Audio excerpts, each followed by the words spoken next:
You felt safer in prison than you did at home. Didn't have food on the table. My dad was a gambler, mum was a drinker. When you get to that point where you get locked up, you got 3 square meals, a roof over your head, a nice warm bed, your nervous system, that dark, is calm. You're like, this is actually a good place to be.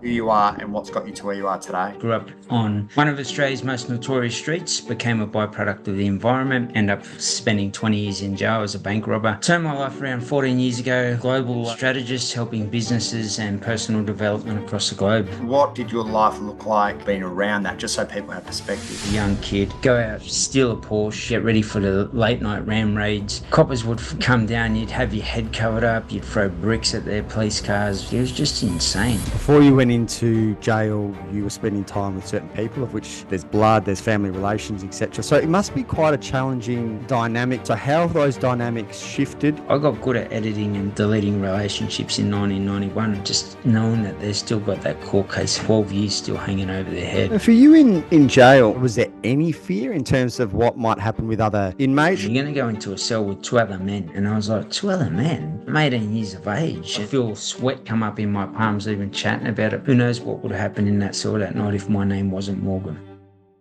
Hello everyone, welcome back to another episode of the Life by Design podcast. On this week's episode, I welcome Jeffrey Morgan. Jeffrey isn't your average coach. He's a life strategist, global entrepreneur, and the 2024 Australian Mindset and Life Coach of the Year, who went from living on the streets as a street kid on Everleigh Street to now leading national transformations. After 20 years in prison, losing both parents to cancer and surviving the suicides of his brother and sister, Jeff made one decision: no excuses, only ownership. From rock bottom, he's built a 7-figure global empire and has since helped over 935,000 Australians shift their mindset, transform habits, and reclaim their power. In today's episode, expect to learn about the challenges that come with growing up on one of Australia's most dangerous streets, what life is like in prison, the importance of being around the right people, not feeling safe, and much, much more. Enjoy the episode.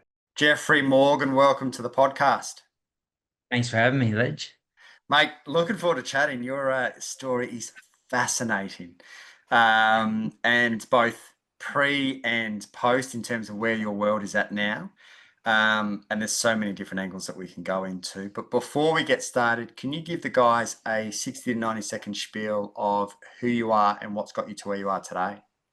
My name's Jeffrey Morgan. I'm a proud Gamilaroi man, hailing from Walgett, New South Wales, although I grew up on one of Australia's most notorious streets, became a byproduct of the environment, and ultimately ended up spending 20 years in jail as a bank robber. Turned my life around 14 years ago, global life strategist helping businesses and personal development across the globe, both in organisations and individuals' lives. And here we are, loving those lessons that became blessings and being able to share back and give back to the world. That is me in a nutshell. Jeez. Have you practiced that before? That was the most succinct. No, Mate, I I'll actually take that. rolled that out. Yeah, I'm pretty that happy with that. I would be. That was very succinct. I reckon that's the most succinct in 170 episodes that I've seen. There is so many different paths that we can go to. I really want to start with the upbringing. I know homeless. I know living kind of in the rougher or roughest parts. It's obviously served you really well, but at the time, 11, 12, 13, how did that feel as 11, 12, 13-year-old? Man, imagine like you want your parents to love you, I suppose, or anyone that, even if you got a partner now, you'd want them to love you, feel valued, cared for, loved, and, all of the above. So for me as a 12-year-old kid or younger, not feeling like your parents love you, it just, you feel empty. You feel, I know that a lot of stuff that's happened then comes up in my everyday life everyday life. And for me to even challenge that, I feel sweat come up in my palms even chatting about it, Blake, like, to be honest with you. And as men, it's very hard for men to come out and discuss stuff of that nature. But that's where, as you know, the magic happens. And it's something that if I talk about it, I go back and look at that. And it's a great question. It's probably one I've never really been asked before and had to answer. unless I've done it myself. But I look at that and I really think about what you've just said, and it's just like you feel lonely in a world where you should feel loved, and no one wants to be in that space and place, and even worse when it's with your parents. Could you articulate that as a 11, 12, 13-year-old? Because I resonate with, I won't go too much into my story, but I resonate with one, not feeling loved, and two, not feeling like my home environment is my safe place. For me, it was the most unsafe place. But I don't know if at 11, 12, 13, if I had language for it. Did you have language for that? Or what do you remember kind of feeling at the time? I just felt like I was so, I didn't understand. Dad was a baker, so he'd go to work at all hours of the night. He'd leave at night, put me to bed, or try to put me to bed, but I'd wake up during the night and I'd be like, why is he gone? I didn't understand that he was trying to do his best with the skill set that he had. And he was a baker. He came from Austria. He, moved to Australia without speaking a word of English. He was given life a crack, and here I was as a kid, not understanding, saying, "Why does my dad always leave me like this? And why does my mum and dad always fight? And why don't you love me?" And those sorts of. I don't know if I said, Why don't you love me?" It's like, why do I feel like I don't matter? And it wouldn't be an articulation of a 10-year-old in that sense, but it's just like. Yeah, and are my parents my parents? Do they even care? Like, how come no one's here? How come I'm always by myself? So I became very independent, I reckon by 8 and to about 12 when I ran away from home. I just had that independence, and a lot of it was, I don't know, like it was just survival. And I don't think I really thought, to be honest with you, but like it was more sadness internally without actually having a word or a sentence or a statement attached to it. And I think that's we've all been in that spot where you can't describe or articulate something. It's just a feeling. And it's like someone coming up and standing too close to you in a supermarket or something. You're like, what's happening here, weirdo? Like in your head. But as a kid, you just don't understand that whole conversation. So I was just, the feeling made me not feel like that was where I wanted to be. And then add the violence that my father gave me. And once again, I didn't understand that or articulate his discipline background. And once I went to court, the last time I went to court in 2003, my my father's sister had written a statement to say, support me and understand my parents and background and so forth. And we just found it recently in emails. And it just told me he'd been abused 3 times himself physically. And I was like, now I get the whole gist of where it came from and how he operated. And that was his form of discipline, but I couldn't articulate that either, other than you're violent and I'm scared and unsafe in this place. I'm hang jumping out of a pretty tall window for a 12-year-old kid without a plan, and I'm going on the streets of Sydney. It's just, you've got to understand how scared that kid was. And I think that was just the feeling I spoke about before. I couldn't say, I'm scared here. I feel this way, so I'm going to take, drastic action, hang jump out of a window from your parents' home. And I'm safer out here than I am in there. It's just an insane feeling and easy to articulate now, going back and unpacking that invisible backpack, which is what I call it, everything that you built from your past, and basically then confronting it. But as a kid, it was just, I'm running, I'm out. That was my articulation. Based on what you experienced as a kid, and obviously at 12 deciding to jump ship, what do you think is the worst thing a kid can experience? And I just want to speak to something that you said that I feel is the worst thing that a kid can experience, and I kind of experienced it. Sounds like you did as well. I reckon feeling unsafe in your own home, unsafe and Mm. unloved, is the worst thing a kid can experience. But if you were to articulate based on your upbringing what the worst thing a kid can experience, what do you think that might be? It was definitely like, I always say, a picture of graphic equalizer, and you grab that speaker and you tap it and you see the equalizer, doof, doof, doof, doof. It actually has that response to it. That was my nervous system. And I think to be in a place where you should feel protected, safe, loved, cared for, valued, mattering, and then feeling that constant graphic equalizer being doof, doof, day in, day out, I think that's the scariest thing. Scariest. most unnerve-wracking thing you could come home to. There was points back where if I was 1 minute late, my dad was so strict, the discipline side of him, which I sort of now understand in the sense of how he was trying to deliver it. I'd get my mate to punch me in the eye. And I'd say, if you don't punch me, I'm going to punch you. And those conversations would take place. And they're like, I'm your mate. And I'm like, if you don't do it, I'm going to punch you. And then you're going to want to fight me. And I need you to help me. And I'd rather get punched by a kid that was my age, say it was 10 years of age, than punched by my father or hit with a strap or belted with the iron or, to the point where back then domestic violence wasn't sort of, I suppose, discipline in the iron fist sense was normal growing up in that generation. So when I went to Randwick Boys High School and they rang the police to say, hey, this kid's got welts and scars and, he's just beat up. This isn't normal. And they said, what happened? I said, I was playing football. Clearly, you could see strap marks across myself. And I don't mean that in a bad way to my father. I just know that his level ceiling of knowledge around discipline was to grab something and belt it into me rather than actually say, hey, here's what discipline looks like. And I think that nervous system just getting hit every single day, it made me a train wreck. And by the time I was 10, imagine hypervigilance of coming home or saying the wrong word or acting the wrong way. I am forever grateful though, because I did take a lot of lessons that became lessons in my life from it. It became, I'm a disciplined beast now, in the sense the days I don't want to do it, I'll do it. Those things stuck with me. Don't be a shoulda, coulda, woulda, gunner. It was something my dad always said, be a doer. That stuck with me, the same thing in the discipline sense. And I think, that's the biggest thing. As much as it hit my nervous system, there's always something that was taught in a situation that we see as trauma or stress or heartache or pain. And if we can do that, then we reframe it in what I call perception correction and allow ourselves to be better at the next opportunity. And yes, I always say to my father, who is here in spirit, thank you for teaching me those lessons that made me a better man. And in business, who are you? Who are you not? In life, what do you want and what don't you want? And I think those discipline lessons to me, if I hadn't seen them, it's something I wouldn't pass on to my kids now. But at the same time, how can I still don't be a shoulda, coulda, woulda without using the iron fist?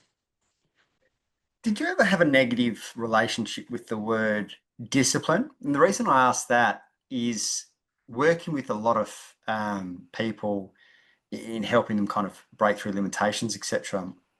I've seen this come up time and time again where they want to be more disciplined, but they actually find the younger part of themselves rebelling against their own discipline, which is actually rebelling against their mum or dad's discipline. Did you ever have a negative association with discipline because of what you experienced? Probably say no straight out, like off the top of my head, but I'd say that I had a lack of education around discipline because my discipline came from violence. So therefore, if I got in a ring and we sparred when we were a kid, I loved it. If I got tackled playing in Everly Street on concrete, it was just that was a normal way of life. And I look at that and I'm like, that was insane. So I'd say that was an unhealthy relationship in the sense of how I viewed that as being normal. Hence why, growing up in Everly Street, discipline in the sense of being committed to our culture or our street at the time was a whole contradiction to our culture, which was built on respect. And the way we were respecting ourselves and acting and behaving and so forth wasn't correlating to who we are as Aboriginal people. And that comes back to that discipline of be disciplined to the point where you're loyal to this circle, but I didn't stop. And this is where I'd say that the uneducation behind the conversation we're having meant that I was making choices that I thought were normal, but I was just, so therefore, I'd say it was unhealthy in that sense where I could have educated myself more. I feel that when I did do that, I've always then stepped away from what's been harmful or destructive to me. But the relationship with discipline was, same when I was in jail. We'd train beast mode, do 1,000 chin-ups, we'd do 100 chin-up warm-up, and people would be like, chin-ups, no way, you go to jail, it's totally normal. Push-ups, the whole lot, you get around the right grooves. But in general, you come out and you train like that outside and you're pushing yourself, and as you know, not looking after your body or fueling it right or sleeping right or partying on the back end of that, now I'm in some stress. But then I train during the week, beast mode, and party on the weekends, and there's a whole oxymoron conversation going on in that. So the unconscious behaviors of that discipline that my father taught me to just go all in, get the gold medal. But at the same time, I've learned over time, similar to yourself, to high performance our lives. How much sleep do I need? How much hydration? What are my thoughts, behaviors, beliefs, actions, environments, people, workplaces? And how can I make sure the balance is in its entirety, I suppose, as best it can be without giving up one thing for another thing? And I think that's reflective of my dad. It was like, go all in, beast mode, sleep, don't worry about sleep, sleep when you die, and that mentality. And I think, you've got to do some stuff at some points of time in your life, but how do you set that up on automation or execute that as quickly as you possibly can so you save time? And I think now with something like Chat GPT, VAs from overseas, it really gives back your time. So these people that say that I don't have time, going back to that whole discipline conversation, it comes down to their own discipline and maybe how they're built as an example. And that was me. I was you. So just so everybody knows, I'm not here to judge somebody, but if you do not get that consciousness behind it, I just was like, I'll go beast mode. Don't worry, Blake, watch this. I'll sleep. I won't sleep for 72 hours. People don't fast. We used to do things where we didn't sleep for 3 days, and I'm talking without drugs, just to get an outcome on a financial level. So to make sure that when they rolled up, we were waiting for them. And I think if you think that that's normal, I said, my dad taught me never to give up on that. That discipline in that sense was just, as we know, less than 5 hours of sleep and you degrade your immune system by 75%. Who wants to be doing that? Do that for 3 days. I don't know what the percentage would be, but maybe I'm pushing myself towards cancer as an example. So that word discipline, once again, from my father, had those impacts when I consciously think about those, which was something I probably never really sat and thought about. So thank you. That's all right. Take us back to kind of LBD Street, because for some, they won't know what that means or the significance of that. But what did your life look like growing up on that or being around that, just so people have perspective? Imagine where kids are going to bed at night, we were just waking up and getting into the night, which meant you'd roll down there, as an example, young kid, go out, steal a Porsche, park it, get ready for the late night ram raids. Coppers would come down, you'd have your head covered up, you'd throw bricks at their police cars. There'd be, if they'd jump out and run, we'd try and chase them and assault them and then burn the police car. Like, it was just insane. It was a no-go zone. And if you think of that, you think of current wars in the world at the moment, they're a no-go zone. So to have that in a suburb in Australia, like, it's just insane to me. Uni students at Sydney University don't get off at Redfern, get off at Central and walk all the way so that you don't have a problem. And that was, people always say, I see these comments now, I would have walked down there. You can say what you want. I know what happened and what didn't happen, and what happened if someone did try and walk down there, they got robbed or whatever it was. And it was just a way of, badge of honor to go to jail. But like, who has that by 12? I was like, who cares? I don't care. All the boys from Redfern are there. And guess what, Blake? I'm from LBD Street, Redfern. So my identity that I grabbed was I was a block boy. And even when I get introduced, I do a regular segment with an Aboriginal radio station to inspire people to choose better, in life from my lessons.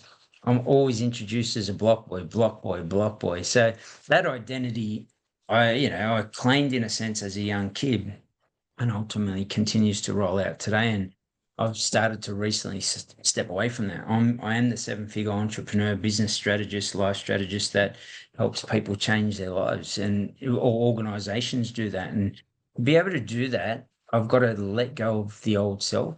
And sometimes that's a hard thing to do, because everything lives on the other side of that identity. My friends, family, but were they really friends that, kept you away from, said that it was okay to disrespect the two kids that are brought into the world? Father the kids, but didn't father the kids. And you know what? Not only did that not happen, but I partied with all these people who said, oh, don't worry about your kids, or never had that conversation. Morgs, do you ever think about spending the weekends with your kids rather than being here at a nightclub or something of that nature. And it would have just slapped me clean in the face, and I would have absolutely loved it. And that's what I've had to do over time, really pull myself into line around who I told us myself I was versus who I was actually conducting myself as. And that's the beauty of that question. It's just life-changing when you really accept the change of being able to shift out of Everleigh Street, Redfern, into somebody different. It was one of Australia's most notorious streets for many, many reasons and many, many seasons. You type it in and you'll find TJ Hickey riots up the top of Redfern Station. You see a brick being thrown at a riot police officer who's in full riot gear and getting knocked out. And, a lot of us are 5 meters from those police officers with batons and shields, and we just didn't care. What 12-year-old kid at 12 p.m. at night or 12 a.m. at night is getting up and throwing bricks at police officers? They're ready to go to school the next day playing with Tonka toys and Barbie dolls. And here we are throwing bricks at police cars. So that should give you true context. And I've sent you videos and photos for those to get context of what I'm actually talking about. It's just insane. And, thinking, I just want society to know that people aren't bad people. They're just built bad based on their environments. And if we can role model those people into better positions, it's what happened to Everleigh Street, Redfern. We role modeled everybody. And you look down there now, the block's still there. It's been rebuilt. All Aboriginal people live there. And there's no trouble. They all work. We're all hardworking. We're all good people. We just were built wrong trying to deal with trauma that we had no idea how to deal with those things that happen in our eyes to us, and basically lashed out those behaviors into feelings. Those feelings into behaviors from the volcano. And the world felt that, and Everleigh Street forever will live in Australia's history. How do you see the current narrative around? I mean, this is an education session for me in so many ways, but how do you see the narrative around the Aboriginal people these days and things like welcome to country? Like how does that land with your people? Does that feel right, or is there a different approach that you would take as someone who is and understands kind of Aboriginal needs, Aboriginal history, etc.? Sure. I think the biggest thing, and I understand this because I go into a lot of schools as an example, schools, organisations, health services, defence force, sporting teams, you name it, we do it. Welcome to country, so people understand. When we were back in the day, there was imaginary state lines: New South Wales and Queensland, Gamilaroi and Wiradjuri people as an example. So we had our imaginary borders, and we would know where that would be. And we'd get to that border and we'd ask, can we come across? And we'd exchange a message stick. And that message stick might say, over here, we've got fish, over here, we've got goanna, or whatever it may be. We exchange that. And they say, yeah, you're welcome, come across into our community and tribe and sit down in amongst a yarning circle where no one was king, queen. We all had equal responsibility. So to welcome me to country, or when we do welcome to country in general, it means that we're saying welcome to our home. It's like almost, and the way I hopefully educate people to an understanding. Imagine me just knocking on your door and then opening the door. Oh, it's open, and I walk in. And I say, oh, how are you? And they're like, who are you? And I'm like, oh, I just come into your house. Who cares? It was the same thing for tribes and communities, built on respect, which meant we respected. Can we come across into your house? Do you mind if? And that's basically why they do what they do. But I do think that, for me, and people get an understanding, how we do it in the current times obviously is being framed towards the current times and the evolution of Australia. And I think that's one thing a lot of people got to understand as well. We say, let's merge together in more unity and community, which I'm all for. The greatest race on this planet is the human race, Blake. It's not about black people, white people. Soon as my own culture talk about white people and say, hey, I don't do that. Why? Because all human beings love kindness, empathy, and respect. I always operate from that. My mother taught me. And I keep putting that into people and saying, or sharing that with people, and hopefully they pick it up. The thing is, now, obviously, with the evolution of Australia, let's merge together and let's all get on, let's work and let's do X, Y, and Z.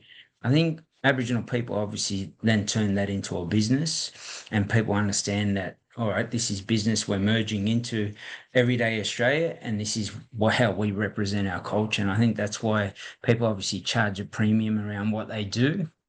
But does it then go across what I think there's a fine line between giving value. Some of them are done really great, the rivers to the north, the oceans to the east, or whatever it may be, as an example. They're done really well. And like Jeff Hardy, who played for the Dragons, I just heard him do one the other day with Matt Elliott's book release. And it was just beautiful. It's not about, hey, we're better than you and this is our land and you better.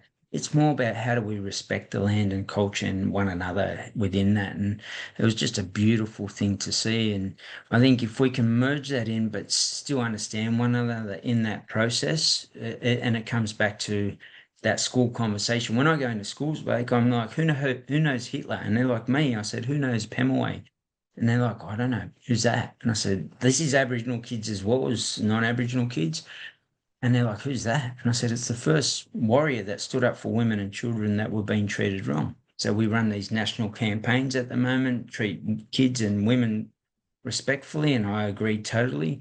Then we don't have a statue for this great warrior that stood up for these women and children just for what was wrong, and ultimately had his head chopped off and taken to England. And it wasn't about, even then, they would spear the factual journals of the first settlers. They'd spear them on a level where they didn't kill him. They just said, based on doing the wrong thing, as our tribes did, you got speared in the leg or you got speared in a spot that didn't kill you, but you're acting wrong. Stop behaving in that way. That was our law, LORE system versus the current law system. But if you did that now, obviously I've speared someone, they're like, hey, what are you doing? But it's just a respect for culture. And I think once we understand anything, seek to understand. And if people, if you ever want to come out on country, like, I'd love to take you up home and the men do men's business, and you could just sit there and you say, wow, what a beautiful culture. And I think it's just, we don't understand things like you. It's people want a high performance their life or their bodies or their businesses. They don't know how to do it. Now they feel confused and dysfunction. So they'll create an opinion. Oh, business is hard. Oh, I don't really want a six pack because I said, what if you can get a six pack based on the efforts just to live a better quality of life because you eat better? Would that be of interest? And it would help you live longer and stronger. And once we frame the conversation the right way, we'll get a better outcome. And at the moment, we've got so much division because, oh, it's a black thing. No, it's a white thing. Nah, stuff you. Rather than saying for the best interest and outcome of this country or the environment, your home, workplace, what is right, not who is right, which means it's right for everybody. It's not like, oh, if I treat someone bad, it's bad. If it's destructive, it's destructive. And I think we've just got to have a good look at that and have an understanding or seek to understand every environment you step into, including Aboriginal people and non-Aboriginal people as well, because the reality is the country and has evolved, and we should sit in that space and place. And I know with Aboriginal people, I get all the time when I fly business class or first class, oh, that's not Aboriginal ways or blackfella ways. And I said, all right, so tell me what you've written that off. You've written it off a phone, you're wearing clothes, and I see on your social media you've eaten from KFC or whatever it is, right? And that's not a knock on that person. It's just a conversation. And I could do this on social media with a lot of people, Aboriginal and non-Aboriginal people. Let's say on Australia Day / Survival Day for Aboriginal people, where I could explain that and say, do you understand the narrative you've chosen is just a race thing? Or, now it's not what's right. You're actually saying it's white versus black, black versus white. It's just what's best for the interest and outcome of the environment, where Australia Day, let's say we use that as the example, is about all of us coming together and celebrating being proud to be Australian. And if we've got a percentage that is upset, why would my partner, if it was me and my partner, why is she upset? And if so, how do I listen to that conversation and seek to understand that conversation, to not have an opinion, but then be shaped by facts, and we can all sort of move forward with an easy solution. And it is an easy solution. We just make it really hard. It's such an interesting, I get it. And it's such an Yeah, interesting thought process, the black fella ways, which was the language that you used. yes, Really interesting. It's like domestic violence, mate. I'll give you another quick example. Domestic violence, everyone says, lock those men up and throw away the key. Look, I understand where they're coming from. Let's treat our women with respect. I grew up where it was a body count, and I mean that respectfully to women that listen to this. But that's how we grow up thinking it's totally normal. And for me, to understand men, if we just lock them up and throw away the key, do you know what happens when they're in custody? And people go, no. So do you know they don't have to do a course to better themselves while they're in there before they get out? And they're like, are you joking? And I'm like, no, they don't have to do nothing. So what do you reckon they do? All you're doing is stalling the time before they get it and create the same behavior. And if we understand that, when I say I help men that have been through that have committed domestic violence, people are like, why would you help them? Because here's the thing, it could be your sister. I don't know if you've got a sister, or your mother, your auntie, Blake, that this person gets out to, say it's me, and I go, oh, you're beautiful, and we hit off in this relationship. Next thing, person's not here any longer because we didn't help that man see what a better role model or choice is. And I'm not saying that it's right. I'm not saying that what my father violently taught me as being normal is normal. What I'm saying is if I don't help shift that male's behavior or see it differently, they're going to operate from the operating system they know. And that's what happens every Australia Day. You just see it in, I know what's coming, I know what's happening. I just don't get involved in it anymore because, if I do the right thing, you can't win both sides because everyone's fighting about who's right rather than what's right. It's really interesting. I come from a family of pretty gnarly domestic violence, so I resonate with this. I have a really interesting relationship with punishment. Because often, to your point, we punish, but we don't necessarily problem solve or correct the behavior. And then we suppress it or it goes into the shadow only to come up in a dysfunctional, disordered, or disorientated way later. So to educate, to heal, and even at the moment, I'm really struggling with the, over the last 5 to 7 years, the toxic masculinity narrative of demonizing, shaming men, which I understand it needed to go to this extreme, but also what I think is likely is we're going to perpetuate the problem because we're kind of shaming them, of which they push it down, and then it's going to show up in a shadowy way at a later date, as opposed to an invitation to come forward, to heal, to, create compassionate accountability. You've got at the moment just as many guys not doing the work who had been demonized, and I get where it's coming from, but I don't know if it's necessarily the most effective manner. Am I hearing you kind of say the same thing? Absolutely. Like you look at, I'll put it this way. Imagine being in a gym and we've both been trainers and someone doesn't do a squat right. And I say, you've done it wrong, 10 burpees. You've done it wrong again, 10 burpees. It doesn't fix the problem. What it attaches it to is, I hate this. This Blake guy sucks. Morg sucks. I'm out of this gym. I'm going to fight. And they'll go and find the next person and that's it, right? For us as society, when you look back in the old generations and they were warriors that fought with swords for their people and all of the above. So they got this natural ability where they want to be strong. But what happens in a relationship, I see this all the time where they say, men are sort of then spoken at rather than, use the yarning circle, Aboriginal yarning circle, even if it's two people, where they both have equal conversations of respect through effective communication where they're both heard and valued and loved and cared for in that conversation. And then you can really start to create a solution to the problem that comes up on either side. At the same time, go and train, go and be strong. And for me, it was, be physically strong so I can fight. And I think that's important, like to build some confidence and strength in yourself. But do you need to go and box on the streets to show people that was the old version of me, the uneducated version that pride and ego led from, rather than saying pride and ego is saying no at that. Even if someone said, hey, Jeff, you're weak, and I keep walking, and they go, I offered that Jeff bloke out, and, the old criminal world, it would be, they'd post that on social media, I offered him out, he walked away, he's weak. That wouldn't even affect me anymore. Whereas back in a time that toxic masculinity would be come out the back end, let's have a fight and I'll show you who's boss, mate. And, someone cut me off and I want to fight them too. And I think, going back to the original conversation of that graphic equalizer, how, for me, masculinity is about knowing you could, but being that calm duck on the water, and you don't see the feet underneath like this and saying, I could do what I need to do when I need to do it, but I don't need to do it. And I think, I look back and even on Bondi, the situation that happened in Bondi, well, every video I ever saw was men running the other way, and people say, yeah, but he had, and I was like, well, the way we grew up, it was totally different. And I think there comes a time and place where it might hold its purpose, i.e. being on a plane and someone tried to take the plane. I'd be the worst plane if I was on that, because I'll do what I need to do. But at the same time, that's not toxic masculinity. That's saying you're coming to my space and you're affecting me, my family, my life.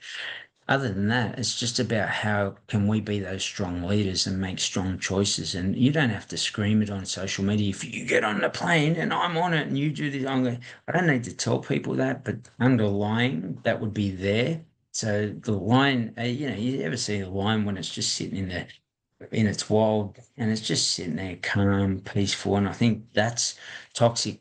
And that's not toxic masculinity. It's being proud of being a good father, being proud of making a choice when temptation or desire of the eyes wants you to cross the boundary, and you sit there and you go, walk past, and she walks past and you're able to just keep looking out into what into a moment of calmness or something. That is strength. And toxic masculinity, do I need to post everything about I've got the Lamborghini, or I've got the life, or whatever it is? I think if you post it with the intention of saying, hey, here's what I got, and I came from the gutter, if I can do it, you can do it too, there's a different conversation around it. Whereas a lot of people are like, watch me flex. And I'm not saying don't flex and show people that it's possible, given the solution to the problem in the flex. And then it doesn't even become a flex. It's more about education than it is a flex. And I think that's, we get in this world now where everyone just wants to flex on everybody else. And even if that's fake or hired or something of that nature, just for the sake of being a good human to make the world a better place. And I think that's something the world needs more of. So, mate, talk me through the moment that you found out you're going to do 20 years.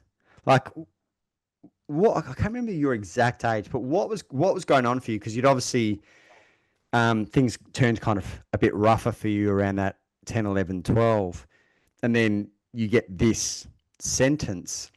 Mm. What happened for you in that moment? Do you remember? Just to clarify that, the sentences were broken up, like, to be clear, like, so my last one was 7 years, the one before that was 5 years, so those sorts of things went on. But when you get them, you're so conditioned. It's like being fit. You go to the gym, you don't have a fear of getting to the gym. And even if you get to say you're fit and you join a new gym, you move states, you're cool. You're right, rock in there, and they all got their shirts off. You rip your shirt off and start training. It's just a sort of normal behavior, as an example. Especially in Bali, it's boiling hot. There's something of that nature. Dubai is another one. But in general, people, for me, it's just normal behavior to go to jail. And I was scared as a kid.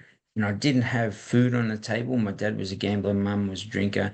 They weren't really there. I'd open the fridge. I remember my uncle telling me a story, or telling us a story about on a Friday coming there when my dad got paid, and he opened the fridge to get some food, and he said, where's all the food? And he goes, have you bought the shopping yet? You want to go shopping? He goes, I've got no money left. He goes, what do you mean? You just got paid.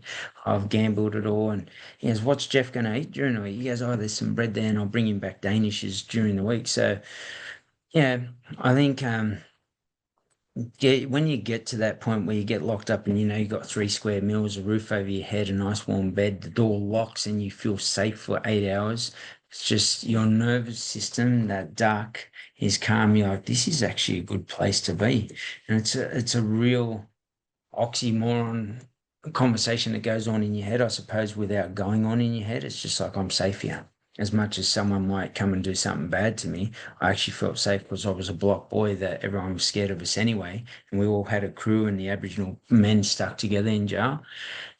very well known for that. So I think, I felt safe, and it's sad to say that someone should feel safe in that space rather than. And I know that I'm not the only one. A lot of the kids in there that become adults, I'll say that before they become men, they become adults, but they're built of a nature where they're full of abuse and not, not having healed from that abuse.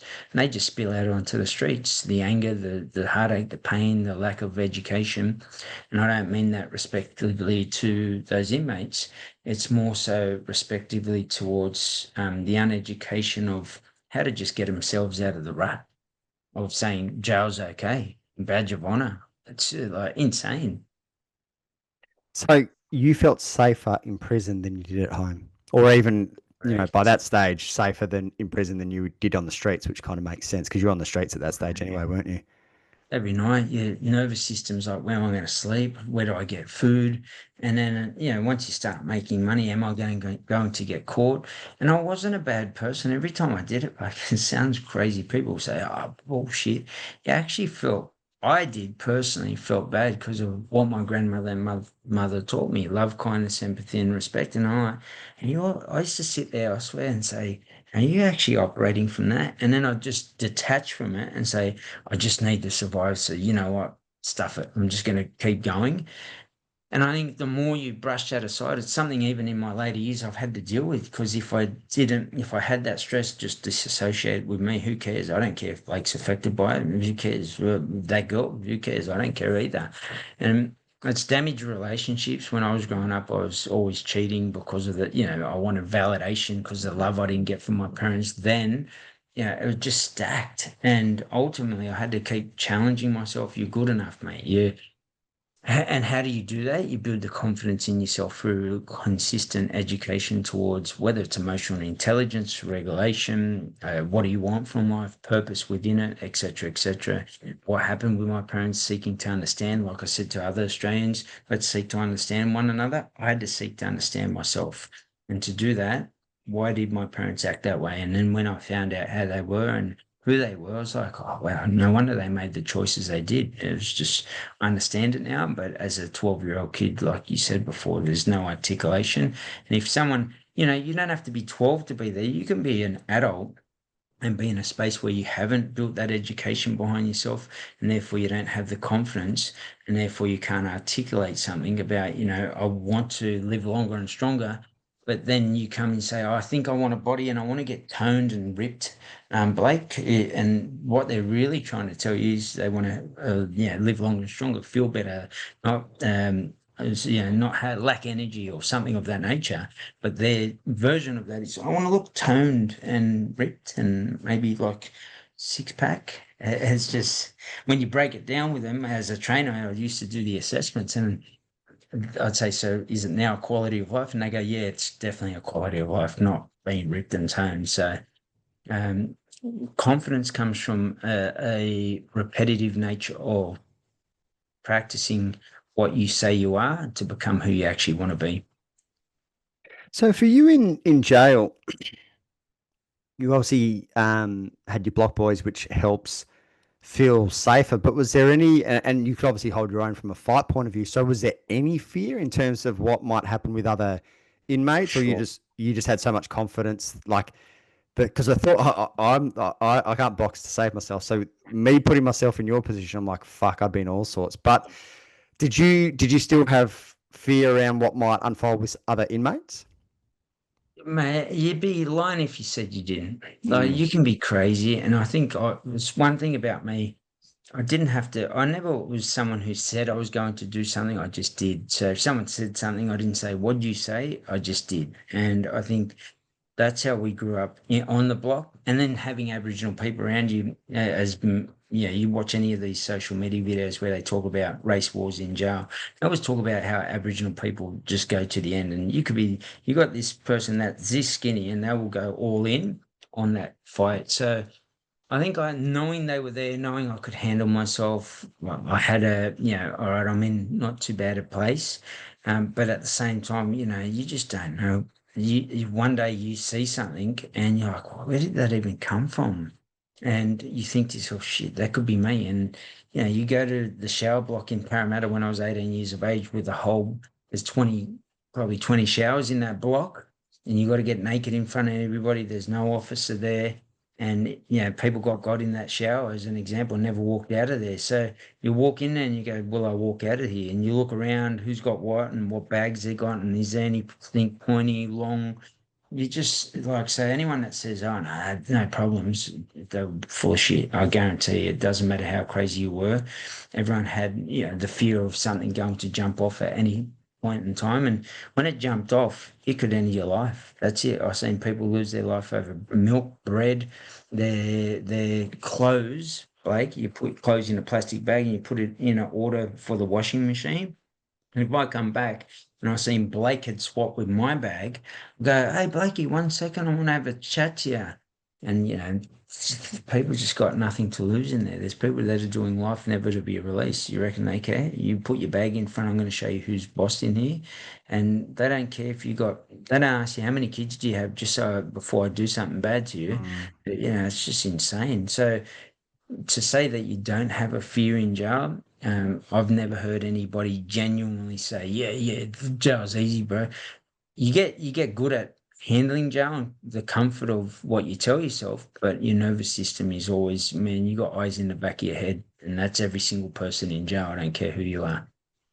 So do you think, having done the time that you've done, do you think you have come out of jail more or less traumatized than how you went in?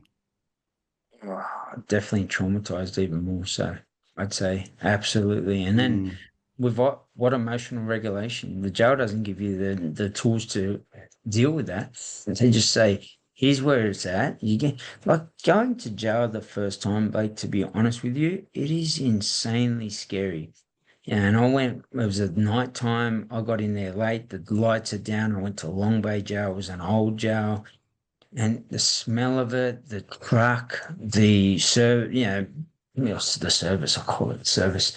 You get there and and just to be graphic, pull your cheeks apart to make sure nothing's hidden up there, stuff like that. Bend over, pull your, just, as a young kid, no matter what you've been through, I've been through that stress and trauma and abuse. And then I'm sitting there going, pull your cheeks apart. And now you're going into a wing and you're going to go into a cell with two other men. And I was like, two other men? I'm 18 years of age. And I was very lucky that I actually had an incident happen at the medical center. And when I got to the wing, the bloke was singing, I'm going to get you into morning morgues or Morgan. And my two brothers were in the wing. So I was blessed that they heard that and said, "Hey, which Morgan?" I said, Jeff Morgan. They go, hey, it's your brothers. And he goes, oh, no, don't worry about it, Morgan. And the thing was, the people I went into the cell with heard that and they said, oh, are you the brothers of? And I said, yeah, they're my brothers. And they're like, oh, cool.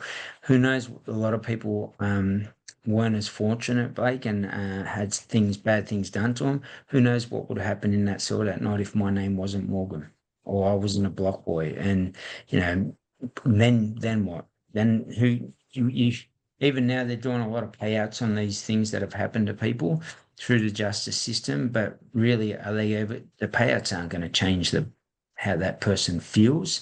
I always say give them 300K worth of treatment, man, and someone that understands that to allow them to unpack that and be able to heal and let their nervous system, how they're going to become a better member of society when their nervous system's like this constant. No one would do that. If I kicked your door in your house, this is context for people, and I run in your house during the night, I guarantee every night when you go to sleep, you check all your doors are locked and you're like, I don't know if I can live here anymore. I felt like I heard something last night.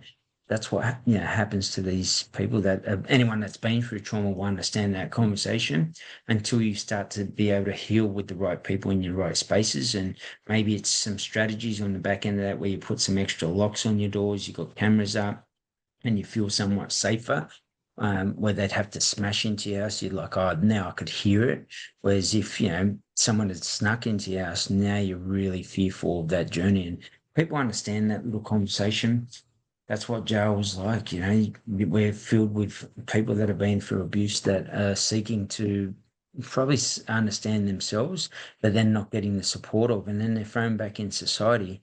And I know what's going to happen. I could tell you, I'm not joking, Blake. I was used to sit there and go, that bloke's going to do something messed up when he gets out, versus that person, they're just doing it to get by.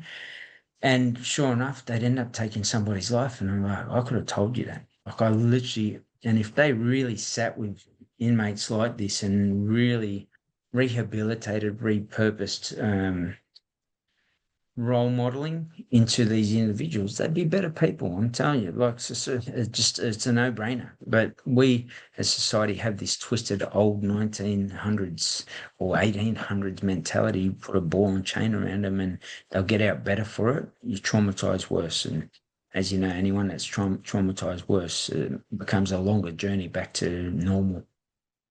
So how much of your journey did you start in jail and how much of it started really post jail? Because I'm also fascinated, and maybe this is two questions.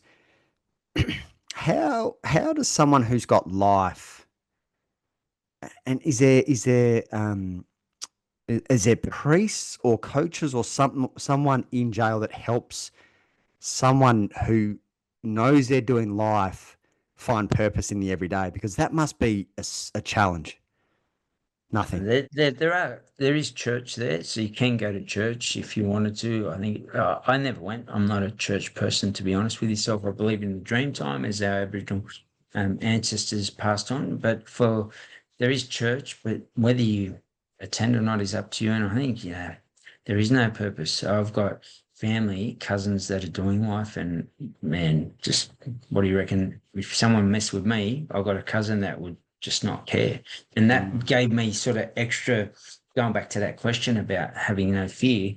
Everyone knew that my cousin was this person. So, and I would, in my mentality, I'll go to the end anyway. If you try and take me from my kids, I'm going to take you. And I don't mean that in a bad way for this podcast. It's just the reality of what happens in jail and how you have to think, man. And do I want to think like that? Who wants to think like that? Like wake up and say, oh, let's go and think about taking something. That's just insane. But that is doing life. They're just, most of the time they're thrown into Supermax because they'll take someone else's life in there, or they'll stab somebody or something of that nature. They go to Supermax, then they come out again, give them a bit of a, maximum, then they go into maybe, an opportunity, and then they do the same thing. But there's no real purpose for them every single day. And it's just insane, I think we could definitely use a overhaul of the system to regenerate men and create strong men in society that make strong decisions, which means make the right choice at the right time and provide for your family, but most importantly yourself, and be a contributing member of society. And most of them want to. They've grown up where their environments is where their byproduct comes from. You grow up in one of these socioeconomic areas and you just become a byproduct of the area, hustle and bustle, and that's it. You can't, you grow up in Cronulla, you grow up surfing, you become a surfer, and I just know that, and I'm not even saying anything in Manly, versus you grow up in Redfern, Campbelltown, Miller, these places, in New South Wales or across this country, Logan, wherever it may be, and they'll just become a byproduct of the environment. So for you, you've spoken about hypervigilance and nervous system a fair bit. I resonate with a lot of what you've said, around those topics. But what has the reorganizing of your nervous system look like? Did you start that in jail? Was it post jail? And how, with someone like you who's experienced what you've experienced, how do you see the world? Because that hypervigilance isn't easy to just remove from your psyche and your system. So do you still find yourself a little bit on edge? Like how do you navigate the world with that as a background? I think, I tell myself that I've calmed it down, but like I could be driving and I just notice a car following me for a longer period of time, and I'm like, wait a second, like the police I'm not fussed by because I haven't done anything wrong, but maybe it's somebody trying to do something wrong to me, as an example, in my head. So those little thoughts come up in, like a noise at night. I'm somebody that if we go to an Airbnb and it's a house and the door's a bit flimsy, rattles me.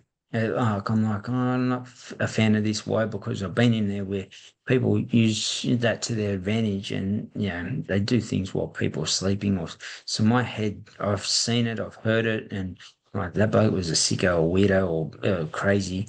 And I'm like, I just put myself in a crazy situation. And like anybody, would you put yourself in a crazy situation where you say, I'll go and do a week in jail? You wouldn't. So to me, that Airbnb is sort of a mental jail, and it does flare up in that sense. But I couldn't sleep, Blake, with my door open for a long time because I wanted to hear if someone actually, and when I first came home, I used to put a bag up against the door, so if I heard the bag drop, I jumped straight out of bed. Let's go! I'm ready to rock and roll.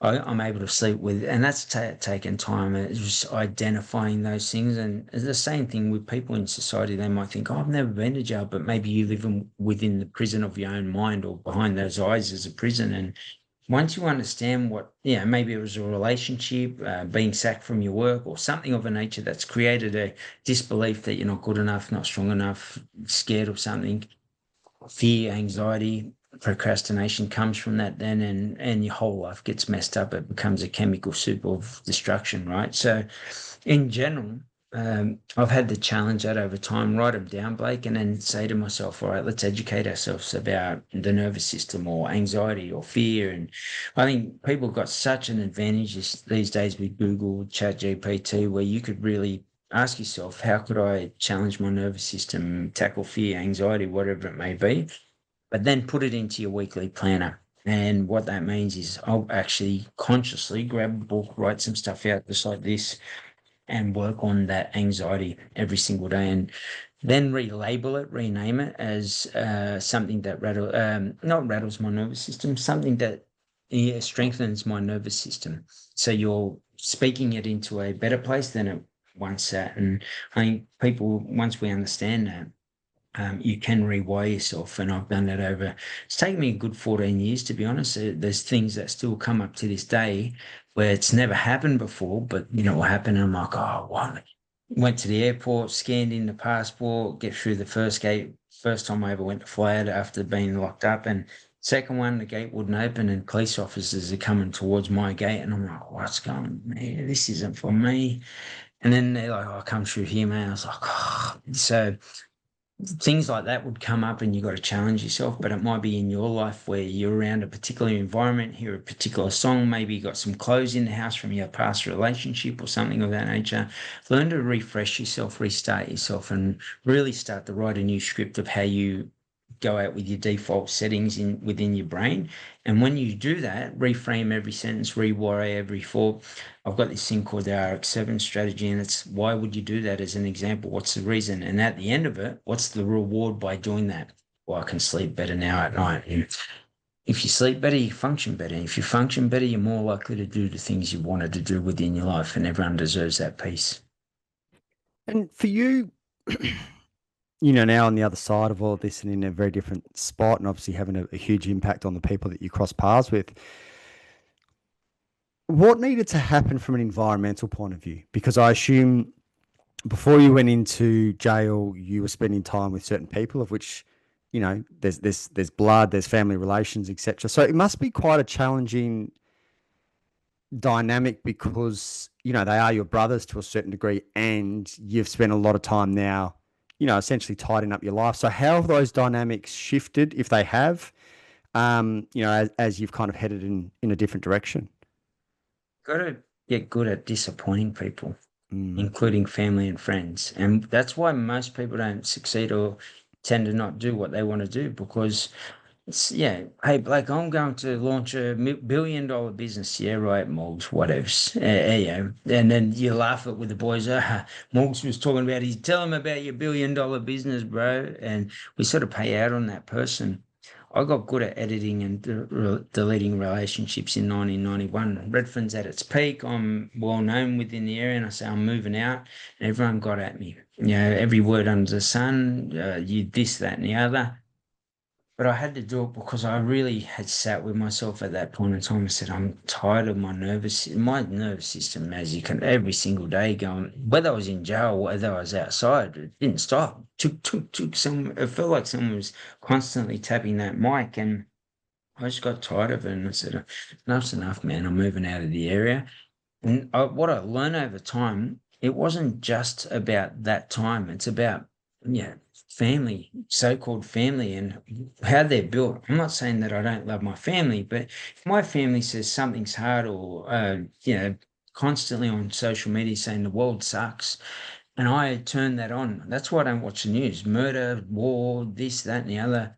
Oh, do I need to know that? If I control my world and I'm a better place within it, then I'm sure my environment will be better. And if we all did that, the world would be a better place. But what happens is we focus on everything else, we forget about ourselves. So to be able to focus on that internal rather than the external, what you don't control, let it go and just really roll with yourself.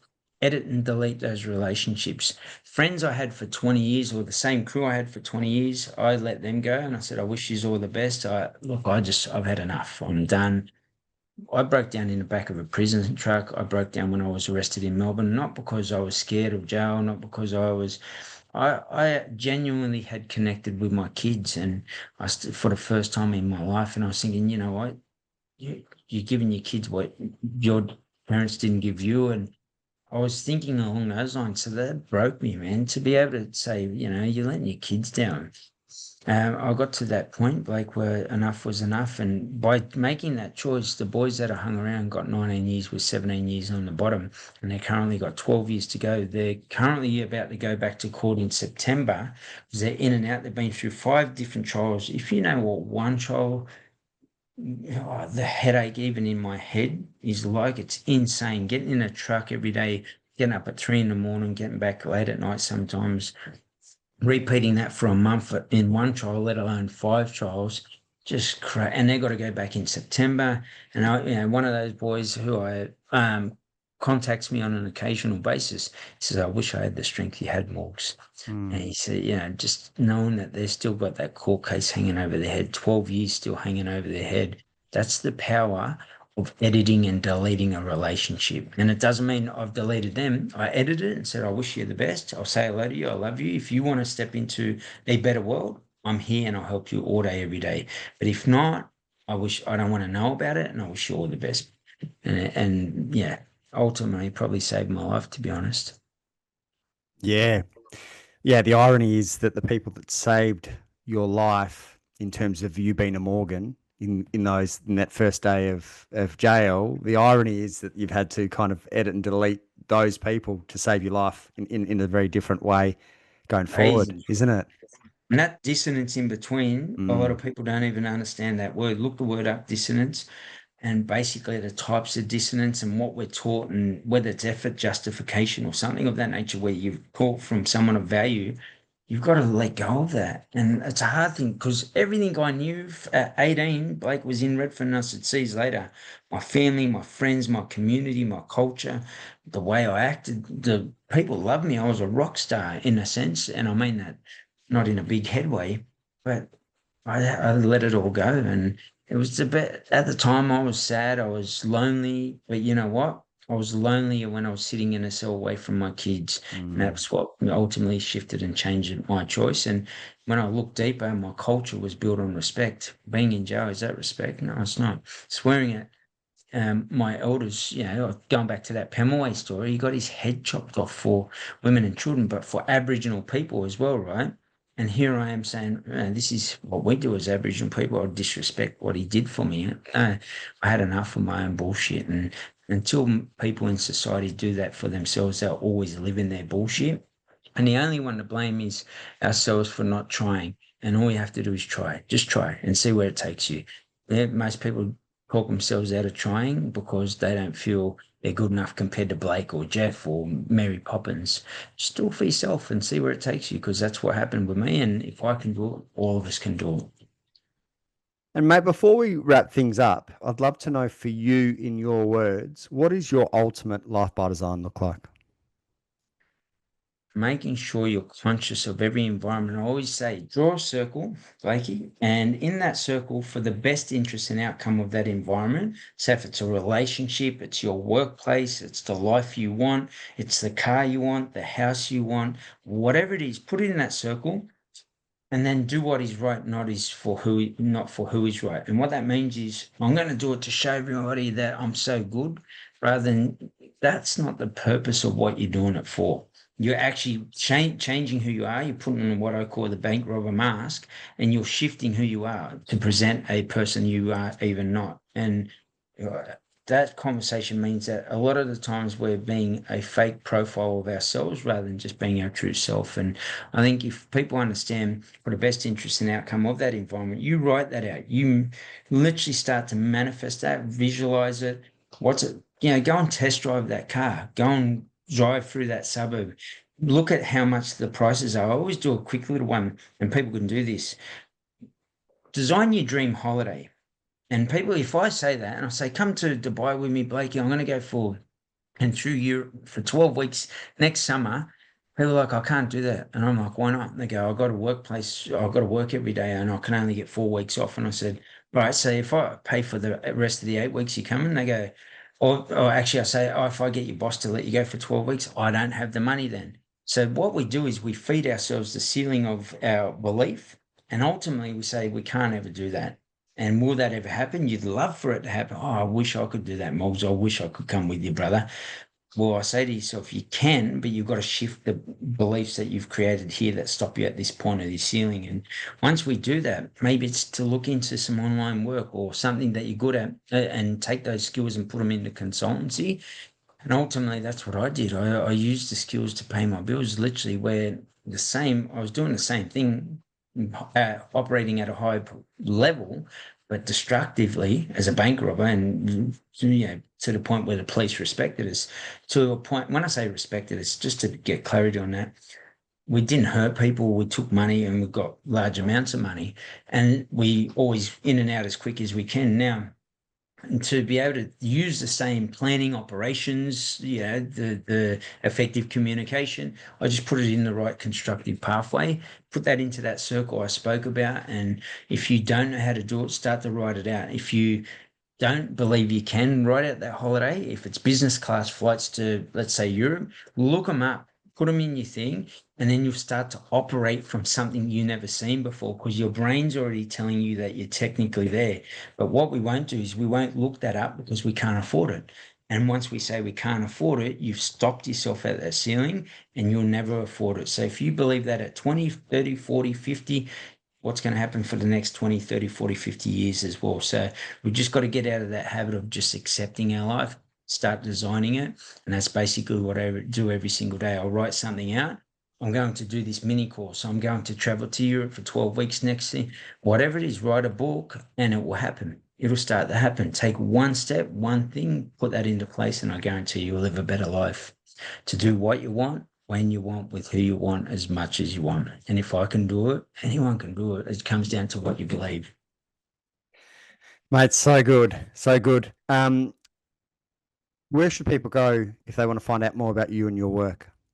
jeffreymorgan.com.au or at the THE Jeffrey Morgan on any social media platforms. Reach out, have a conversation. And the first part of having a conversation, vulnerability is strength. And I thank you for your vulnerability today, sharing with me, Blakey, around, obviously you and your own family. That's what I call a real man. That's masculinity in its strength, saying, I'm going to share something with you, Morgs, but I don't sit and say, what, you're weak like that? Step up, brother. Be stronger than that. It's just saying, mate, I got you. I'm right beside you in this yarning circle. None of us are boss, but we're all going to lift each other up into a better position. And I hope today's podcast has helped many of your listeners and what you do help somebody live a better life. Mate, by design. It's I just want to kind of thank you for coming on, but also, change is hard. And it can be hard. It can be easy depending, but I think there's certain degrees of change that are harder, and you have come from a more extreme end. Like environment plays such a big role in the change that's required, and you, with what you've been through, obviously gave you a huge amount of strength, but it also, unless someone's been in your position, it's hard to comprehend how hard it is to completely kill off a former life in every way, shape, or form to create Absolutely. something new. So, yeah, just want to honor the transformation that you've done, and now obviously being in the position that you can positively impact the world in the way that you do. Mate, I appreciate that. And even the language I speak, and I go back to change is hard. I always say change is a chance for me to step into a greater version of myself. So I'll flip even words, sentences, statements, because if I say it's hard, then I'm putting sort of a cap or a Totally. limit on what Mm. hard is to that individual versus do what is hard in life will be easy, Myron Golden, and do what is easy in life will be hard. And I think our hard's defined by, oh, this workout's hard. Everything's hard. Like if you put a thing on it, getting up in the morning for some people's hard. But if you say that every morning, oh, this is hard, you're going to be hard. And if you, frame yourself and say, you know what, today is the day that I challenge myself to be the best version of myself. And I thank you for making me feel a specific way that's helped me be a better way outside of that. So really reframe those sentences. That's a little tip and tool for everybody out there to really, you can't design your life when you say that is hard or you don't know what happened to me or something of, I hope, I wish, he's lucky. You're focusing on the wrong things. Focus on telling yourself the right things and watch what happens. Hit me up and let me know what happens in that little journey. I love to. Awesome to hear from you, brother, and thanks again for the magic that you do. Big love, brother. Thanks for having me.